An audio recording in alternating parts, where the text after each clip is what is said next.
தூர்வாரி தொலைக்காட்சியும் நடத்தி கொண்டிருக்கும் யாதுமுறை நிகழ்ச்சியில் உங்கள் முன்னால் பேசுவதில் மகிழ்ச்சி அடைகிறேன். பூவுலகின் நண்பர்கள் சார்பில் வணக்கத்தை தெரிவித்துக் கொள்கிறேன். நம்ம எல்லாரும் படையப்பா படம் பார்த்துருப்போம். ரஜினிகாந்த் படிச்ச படம். அதில் கிளைமேக்ஸ் காட்சி ஒன்று வரும். என்ன காட்சினா, ஒரு மாடு வந்து ரம்யா கிருஷ்ணன் கட்டிக்க சிவப்பு சேலையை பார்த்தோன்னே மிரண்டு அப்படியே முட்டை வரும். ரஜினிகாந்த் சார் வந்து ஒரு வேலை எடுப்பாரு, அப்படியே விடுவாரு, அந்த மாட்டு முன்னாடி நிற்கும், மாடு மிரண்டு அப்படி நின்றும். என்ன சொல்ல வராங்கன்னா, மாடுகள் சிவப்பு கலர் பார்த்தோன்னே மிரண்டுன்னு சொல்ல வராங்க.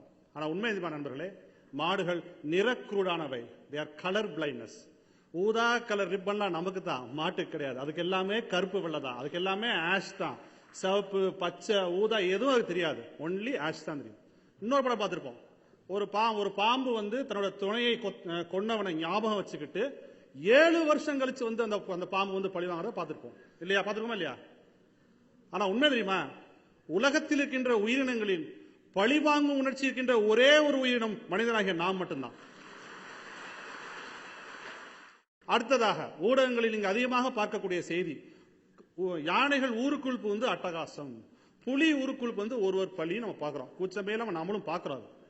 ஆனா உண்மை நான் கேட்கிறேன், நம்ம எல்லாம் நேஷனல் ஜியோகிராபிக் சேனல் பார்த்திருப்போம். அந்த சேனல்ல வந்து ஒரு புலி வந்து ஒரு மானம் வேட்டையாடி போடுற போட்டோகிராஃபியோ வீடியோ நிச்சயமா பார்த்திருப்போம். யாராவது ஒருத்தர் ஒரு புலி 4 மானம் வேட்டையாடி போடுற போட்டோ பார்த்திருக்கோமா?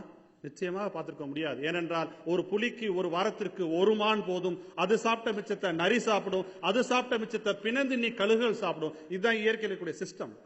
நமக்கு அடையாறுல வீடு வேணும், ஈசிஆர்ல வீடு வேணும், ஓயாமால வீடு வேணும், பீச் ரிசார்ட் வேணும், ஹில் ரிசார்ட் வேணும்.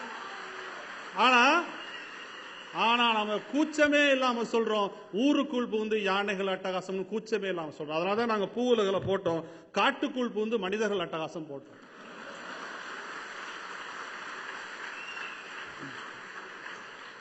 இன்னைக்கு வந்து சூழல், என்விரான்மெண்ட் பிரைமரி, சூழல் தான் முதல்.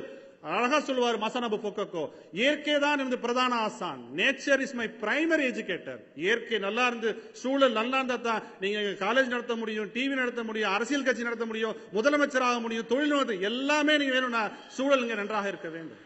அப்படி அந்த சூழல் நன்றாக இல்லை என்றால் நாம் செய்கின்ற எந்த செயலுக்கும் ஒரு அர்த்தமற்றதாகி போடும். 3ஆம் உலகப் போர் ஒன்று நடந்தால் அது தண்ணீருக்காக தான் இருக்கும் சொல்லி 1990 பூவுலகின் நண்பர்கள் சார்பில் புத்தகம் வெளியிடப்பட்டது.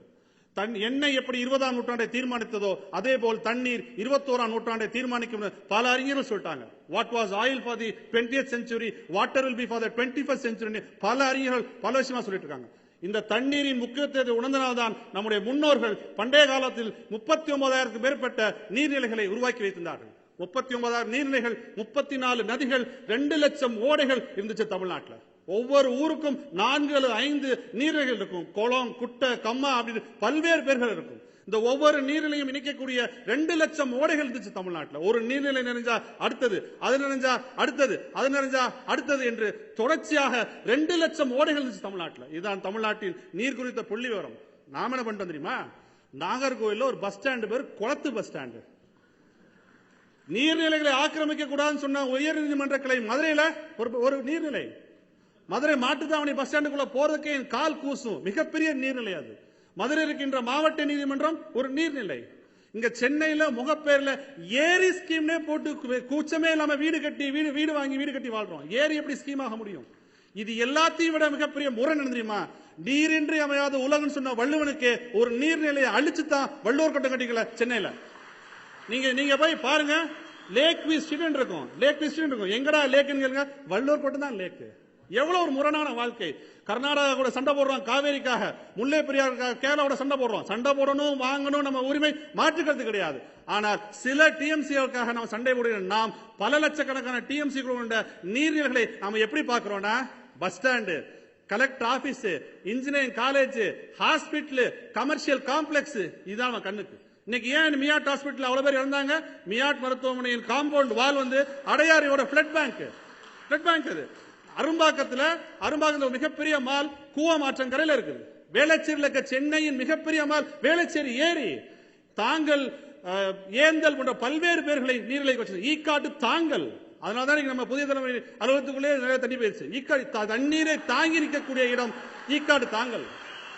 தாங்கள் வேளச்சேரி, பொத்தேரி ஒவ்வொருக்கும் பின்னாடி ஒரு மிகப்பெரிய நீரில் இருந்து நண்பர்களே அவ்வளோத்தையும் அழித்து விட்டு இன்னைக்கு கடல்ல எவ்வளவு தண்ணி போய் கலந்துருக்கு தெரியுமா? 320 TMC தண்ணி போய் கலந்துருக்கு இந்த மழையில, 10 நாள் மழையில. நாம இனிமே டீசாலினேஷன் பிளான்ட் போட்டு கடல் நீரை குடியாக மாற்றும் திட்டம் அறிவிச்சு மக்களுக்கு தண்ணி கொடுக்க போறோம். எவ்வளவு பெரிய முரணான வாழ்க்கை நாம் வாழ்ந்து கொண்டிருக்கிறோம். சரி, இருக்கின்ற எல்லா நீரைகளையும் அழிச்சிட்டோம். நாம இந்த இருக்கின்ற நீரை உற்பத்தியை சரியாக பயன்படுத்துறோம் கேட்டால் மிகப்பெரிய கேள்விக்குறிதான். நான் கேள்வி கேட்கிறேன், நீர் என்பது ஒரு அடிப்படை ஆதாரம். It's a basic fundamental resource. அது எப்படி நீங்க காசு கொடுத்து விற்கலாம்? உங்களுக்கு யார் அந்த உரிமை கொடுத்தது? நீங்க இன்னைக்கு இன்ஜினியர்ஸ் இருக்கீங்க, டெக்னோகிராட்ஸ் இருக்கீங்க, சயின்டிஸ்ட் இருக்கீங்க, பெரிய பெரிய விஞ்ஞானிகள் இருக்கீங்களா, யாராவது ஒருத்தர் தண்ணியை உற்பத்தி செஞ்சு காமிச்சிருக்கா? நீங்க என்ன சொல்லலாம் கேட்கும்? தண்ணீரை உற்பத்தி செய்ய முடியும் நம்மளால்? தண்ணீரை அவன் பயன்படுத்த முடியும், அவ்வளவுதான். Can we manufacture water? No, we can't. அப்படி நம்மால் உற்பத்தி செய்யப்பட முடியாத ஒரு பொருளை உலகத்தில் இருக்கிற அனைத்து உயிரினங்களுக்கும், முக்கியதான் மனிதர்கள் மட்டும் சொந்தம் கிடையாது, உலகத்தில் இருக்கின்ற அனைத்து உயிரினங்களுக்கும் சொந்தமான பொருளை நாம் எப்படி ஒரு வணிக பொருளாக மாற்றி நாம் எப்படி விற்க முடியும்? நான் மேட்டூர் அரசு பள்ளியில படிச்சேன். எங்க சொந்த ஊர் திருநெல்வேலி மாவட்டம் சங்கரங்கோயில்ல முள்ளிக்குளம் ஒரு கிராமம். அங்க இருந்து நான் அரசு பேருந்துல போகும்போது அந்த பேருந்துல ஏறினோடனே ஒரு எவர்சில்வர் தண்ணி வச்சிருப்பாங்க, ஒரு சங்கிலி போட்டு ஒரு டம்ளர் போட்டிருப்பாங்க. நாங்க அந்த தண்ணியை குடிச்சுதான் நாங்க போனோம். சேலத்தை நிரப்புவாங்க, கரூரை நிரப்புவாங்க, திண்டுக்கலை நிரப்புவாங்க, மதுரை நிரப்புவாங்க, ராஜபாளையத்தை நிரப்புவாங்க. எங்க ஊருக்கு போய் சேர்ந்துருவோம். நல்ல தண்ணியை குடிச்சு நன்றாக தான் வாழ்ந்துரும். செத்து போயிடல உங்க நிக்கிறோம். இன்னைக்கு ஒரு மிகப்பெரிய பிரச்சாரம் செய்யப்படுது. பொதுவில் கிடைக்கக்கூடிய நீர் குடிப்பதற்கு உகந்ததல்ல. Publicly available water is not safe for drinking. ஏன்? யார் கேட்டா நீர் என்பது அடிப்படை பொருள் ஆதாரம் இல்லையா? நீங்க உங்ககிட்ட கிரெடிட் கார்டு இருக்கு, டெபிட் கார்டு இருக்கு, அம்மா வாட்டர், அப்பா வாட்டர், அக்வாஃபினா, தங்கச்சி ஃபினா எல்லாம் வாங்கி குடிச்சிருவீங்க. ஆனால் காட்டுல இருக்க சிங்கமும் புலியும் பறவைகளும் பூச்சிகளும் எப்படி குடிக்கும்? ஒரு விஷயம் தெரியுமா? வெறுமன தேனீக்கள் மட்டும் இல்லைன்னா மனித சமூகம் 4 வருஷத்துக்கு மேல வாழ முடியாது. Just honeybees alone. ஏனென்றால் தேனீக்கள் தான் நம்முடைய உணவில் 75% உணவை மரகந்த சேர்க்கை செய்கின்றன. மரகந்த சேர்க்கை நடைபெறவிட்டால் பூ பூத்து காயாகி கனியாறு நடக்காது, நமக்கு சாப்பாடு கிடைக்காது. ஆக இவ்வளவு உயிரினுக்கும் சொந்தமான ஒரு நீரை எப்படி நாம உற்பத்தி செய்து விற்க முடியும்? கூச்சமே இல்லாம அரசும் அதை அனுமதிச்சிருக்கு. அரசே இப்ப தண்ணியை விற்கிது. அதான் கொடுமைங்க. உண்மையில் அது நல்ல டிஸ்டில்டு வாட்டர், அது மினரல் வாட்டர். அதுக்கு பேர் தெரியுமா? அது டீமினரலைஸ்டு வாட்டர். நமக்கு தேவையான அத்தனை கனிமங்களையும் முழுவதுமாக எடுத்துவிட்டு சக்கையை கொண்டு உங்களுக்கு பாட்டில் வச்சு தராங்க தண்ணிய.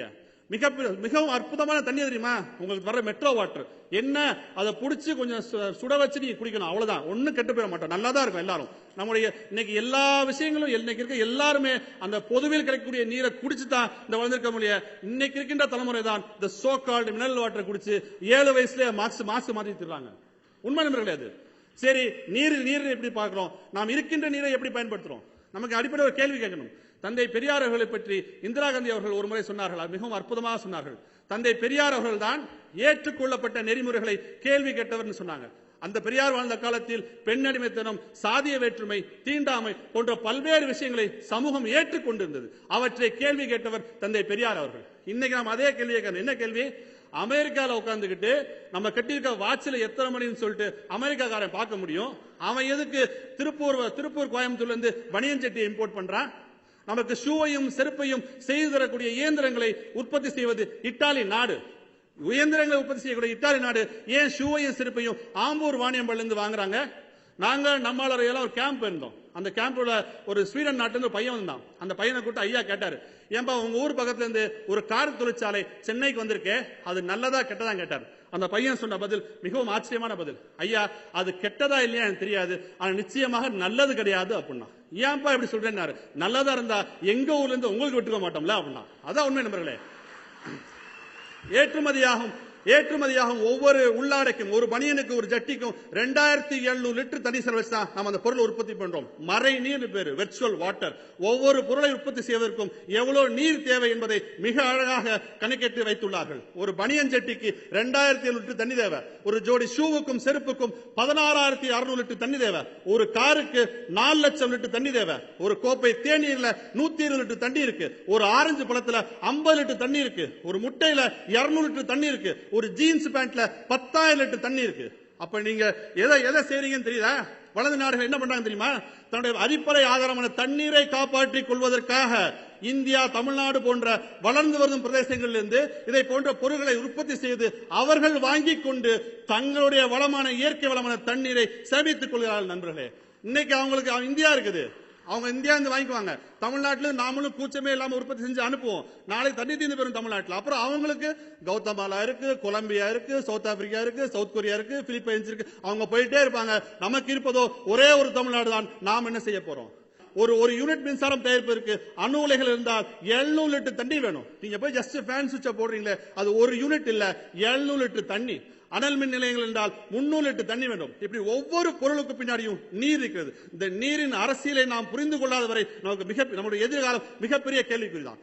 எங்களுக்கெல்லாம் என்ன வருத்தம்டா, உண்மையிலே என்ன வருத்தம்னா, தமிழர்களை விட இயற்கையை நேசிச்ச சமூகம் உலகத்திலேயே கிடையாதுன்னு சொல்லலாம். சங்க இலக்கியத்துல மரம் சார் மருந்தும் கொள்ளான்னு பாட்டு வருது. என்ன பாட்டுனா அது? இந்த மரத்தில் இருக்கின்ற பழங்களை பறித்து என் நோயை குணப்படுத்த முடியும் என்றால் குணப்படுத்து. இந்த மரத்தில் இருக்கின்ற இலைகளை பறித்து கசாயம் காய்ச்சி என் நோயை குணப்படுத்த முடியும் என்றால் குணப்படுத்து. ஆனால் இந்த மரத்தை கொன்றுதான், மரத்தை வெட்டித்தான் நான் உயிர் வாழ வேண்டும் என்றால் மரத்தை வாழ விடு, என்னை சாக விடு சொன்ன சமூகம் தமிழ் சமூகம். இந்த மாதிரி சமூகம் இயற்கையை நேசிச்ச சமூகம் உலகத்திலே கிடையாதுன்னு சொல்லலாம். இன்னைக்கு தான் பயோடைவர்சிட்டி கன்சர்வேஷன் ஆக்ட் எல்லாம் கொண்டு வராங்க. ஆனால் 2500 ஆண்டுகளுக்கு முன்பாக பகுத்துண்டு பல்லுயிர் முதல் நூலோர் தொகுற்றவற்றுலாம் திரைன்னு சொல்லிட்டு வள்ளுவர் என்னைக்கா சொல்லிட்டு போயிட்டாரு. காக்கை குருவி எங்கள் ஜாதி, நீல் கடலும் மலையும் எங்கள் கூட்டம்னு எந்த ஷேக்ஸ்பியரும் சொன்ன கிடையாது, எந்த கீட்ஸும் சொன்னது கிடையாது. சொன்னவன் நம் பாரதி. அப்படிப்பட்ட ஒரு இயற்கையை நேச சமூகத்திற்கு இன்றைக்கு இயற்கை குறித்தும் மழை குறித்தும் இந்த அரங்கத்தில் வந்து சொல்லிக் கொடுக்க வேண்டியிருக்கிற என்ற ஒரு துரதிஷ்டமான நிலைதான் நாங்கள் என்னை வருத்தப்படுகிறோம் நண்பர்களே. இந்த பூமிங்கிற தாத்தாப்பட்டவன சொத்து கிடையாது, நம்ம பேரம்பேத்திட்டு வாங்க கடன். அதை வட்டியும் முதலுமாக அடுத்த தலைமுறை கொடுக்க வேண்டிய பொறுப்பு அனைவருக்கும் உள்ளது. வாய்ப்புக்கு நன்றி கூறிய விடைபெறுகிறேன். நன்றி, வணக்கம்.